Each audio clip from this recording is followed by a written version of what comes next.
Hi everyone, I emailed you and your families earlier this week to let you know that our focus this week was going to be on percentages. So pull out a pen and paper and follow along with me as I solve number 1 from page 3 of your 6th grade math packet. Okay, we're going to follow a similar format to the one that we used last week. We're going to start with the 3 reads. So I'm going to read the problem the first time and I'm going to ask myself, what is this problem about? How do I know that it's a percentages problem? A student earned a grade of 80% on a math test that had 20 problems. How many problems on this test did the student answer correctly? And then you'll see in parentheses on your math packet, they've told us to round to the nearest whole number. Okay. Our very first step is to figure out what this problem is about and how we know it's a percentages problem. Well, 1, we know this problem is about a test that a student took, and we know it's a percentage problem because there is a percentage in the problem here. So we know we're dealing with percentages, and so we can start thinking about what sort of strategies we might want to use to solve this problem. Okay, our second read. Our second read is about the question. What is it that we're being asked to find? So let's, instead of reading the entire problem again, look just at our second sentence. This is the one that ends in our question mark and tells us that this is what it is that we are trying to find, or the question we're trying to answer. How many problems on this test did the student answer correctly? So, I'm thinking about this question, and I know by thinking about how it's worded that I'm going to be answering how many problems the student got correctly, not a percentage. So when we are dealing with a percentage problem, we want to think about there being 2 numbers, our numerator and our denominator of our fraction, and then our percentage. And you have to ask yourself, which piece is missing? Do we have the part? Do we have the whole? Or do we have the percentage? And then which of those 3 pieces is missing? So let me think about the third step of our 3 reads. It's what information is important. To answer this problem, that first sentence is going to be our most important sentence, and the sentence that tells us what our important information is. Let's read it one more time. A student earned a grade of 80% on a math test that had 20 problems. Okay, let's take some notes. We're thinking about what is our part, what is our whole, and what is our percentage. What 2 things do we have and what piece is missing? Well, the first thing we know is the grade that the student got on this test, an 80%. So we're going to add that down here to things that we know, our percentages. Next, do we know the part or do we know the whole? Let's take a look at that first sentence again. On a math test that had 20 problems. It doesn't say it explicitly, but it tells us that 20 is our total. Our 20 is our total and therefore must be our whole. So I'm going to fill in those 20 problems under my information here as my whole. Now I can see that the piece that I'm missing is my part. So I'm going to put a question mark there because that's my unknown. If you're feeling especially ready for a challenge today, maybe instead of a question mark, you're going to put an X there as a variable. Okay, so what I want you to do, this is a little bit different than what we did last week. I want you to pause the video. I want you to grab your pen and paper, and I want you to attempt to solve this problem. Think about the strategies that we've been using this year and how you might figure out this unknown. Think about the words part and whole, how I referenced numerator and denominator earlier, and think about how you might use some of those as clues to which strategies might help you solve this problem. Press pause. Give it a try. Welcome back, everyone. I hope you gave that problem your best shot and were able to think through a strategy to solve for that unknown, that question mark.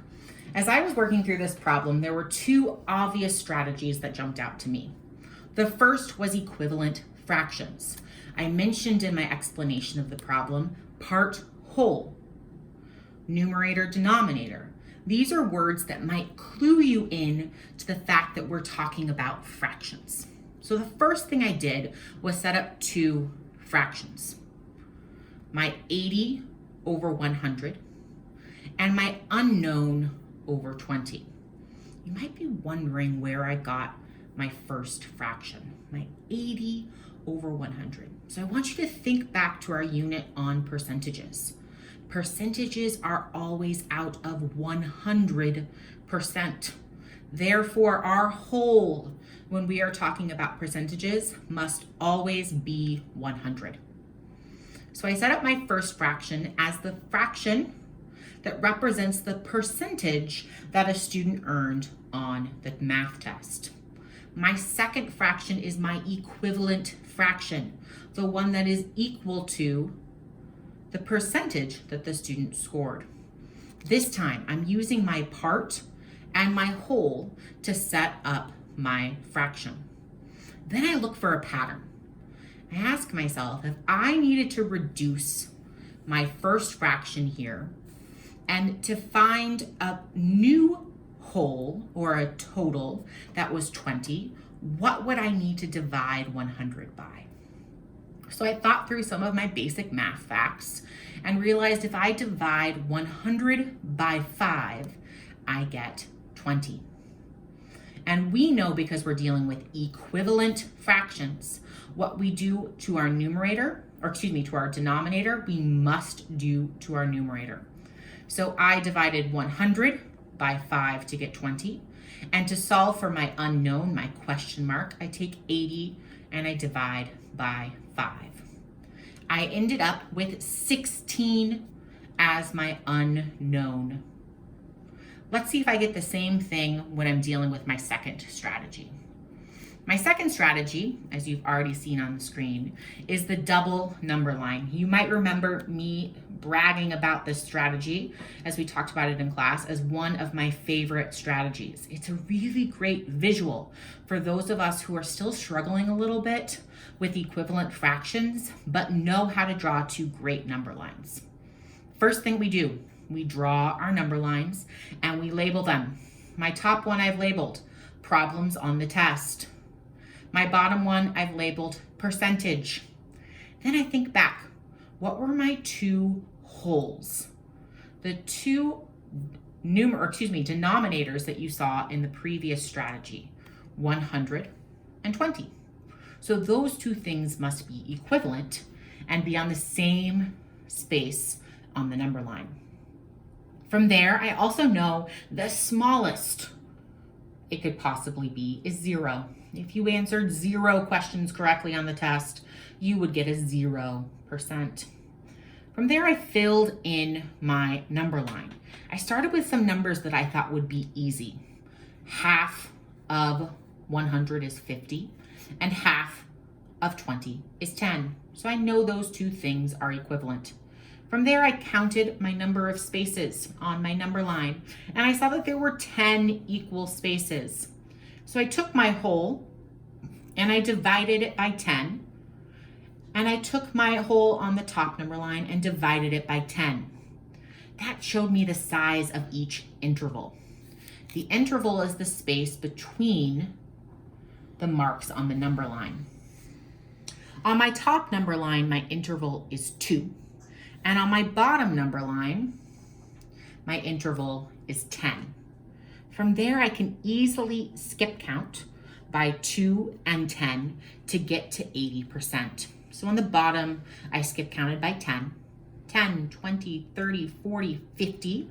I already knew 60, 70, 80. I labeled 80% on my bottom number line. On the top number line, I skip counted by 2. And I counted 2, 4, 6, 8, 10. That's 50%. We already knew that. 12, 14, 16. And I look for the line that is equivalent to my 80%, my 16 questions. So let's see if we have the same answer. Up above, we figured that our question mark was 16 using equivalent fractions. Using our double number line, figuring out what our intervals were and filling it in, we also were able to prove that 16 problems on the test meant that the student scored an 80%. To finalize this answer, to make it complete, I would want to see you write a full, complete sentence saying, the student answered 16 problems correctly. There you have it. You have 2 strategies for solving percentage problems. And on page 3 of your packet, you have another 4 problems you can try. I've also sent your families a link to Khan Academy, and you're welcome to try some additional percentage problems there. Hey everyone, that's it for today. I hope you are doing well and that you're practicing social distancing and washing your hands really well to keep your family safe. I miss you so much, and I hope we can see each other soon. Bye.